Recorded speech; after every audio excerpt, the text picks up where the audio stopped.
Sergey finally came in that day smelling more like a rat. My apologies to that animal, but Sergey met and arrived with Colonel Serlenko. I recognize his as the eeriest shadow Hank eyed at the airport. Sergey's testimony was they bonded over watching an exact, younger-looking Solzhenitsyn twin shopping in the hard currency store. They shared their common disdain for the Englishman's advantages.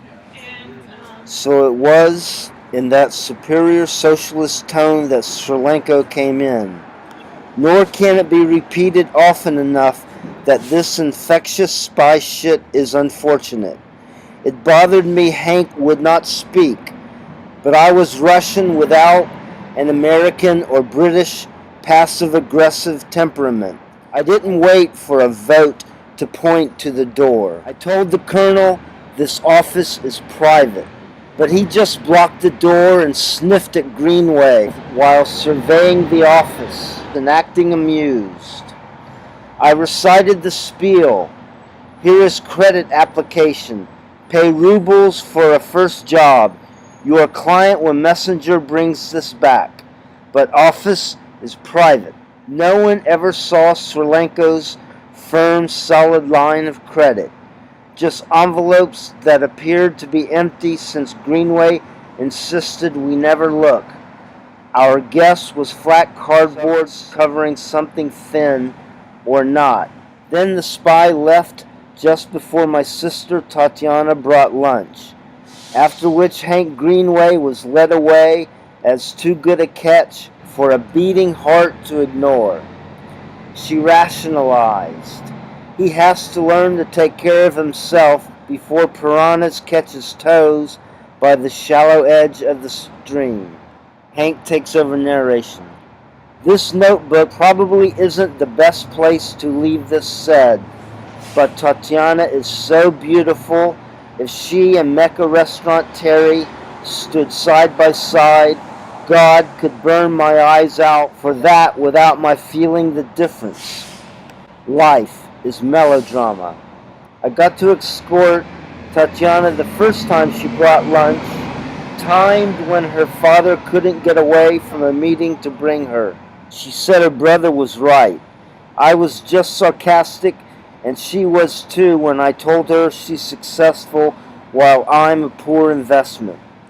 She said my way with words must talk women off their feet. I insisted I was a terrible catch and mentioned I heard an idiot call messenger scum of the earth once. A regrettable choice for women as far as security goes. But how couldn't I smile when Tatiana said, "Fabulous deal," apparently aware she was served soft soap. She grinned. "Who is your woman? What is she like?" I said there's no one. But the firmness in Tatiana's gorgeous browns meant what she said. This conversation means there is someone. I honestly said I think our time passed. But you deserve more than I can offer. Hammer and cycle is not easy money, and I'll be riding a bike for a while if I have to go back home. She said ridiculous and speak in correct sentences. Does it look like I need you? I am helpless. You cannot hide you are a good man.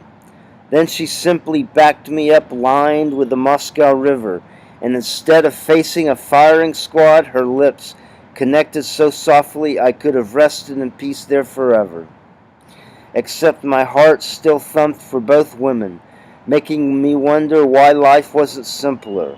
Why devise complications when there's so much more love to live for? I should share what I could, and of course the moment ended then.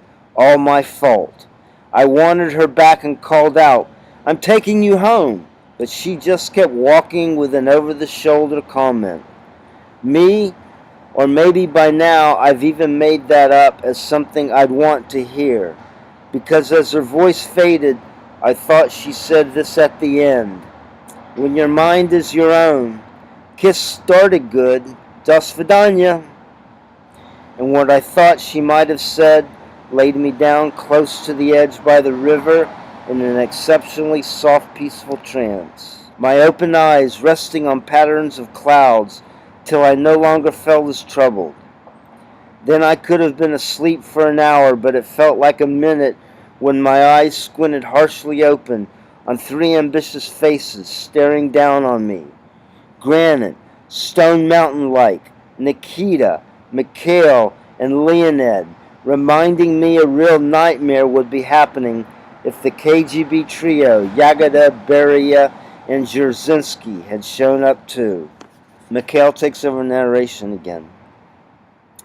We watched Greenway for a solid 10 minutes until his first blink.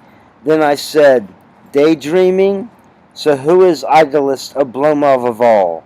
And we left and he couldn't catch up because we had bikes. Chapter 4. Hank Greenway is narrating again. He's in the attic. I can't sleep or pace out of the window's sight. This attic's limits to physical activity has my brain running anxious loops around the irony that occasions for friends and acquaintances to congregate is spelled the same as a conspiracy of individuals organized for political purposes.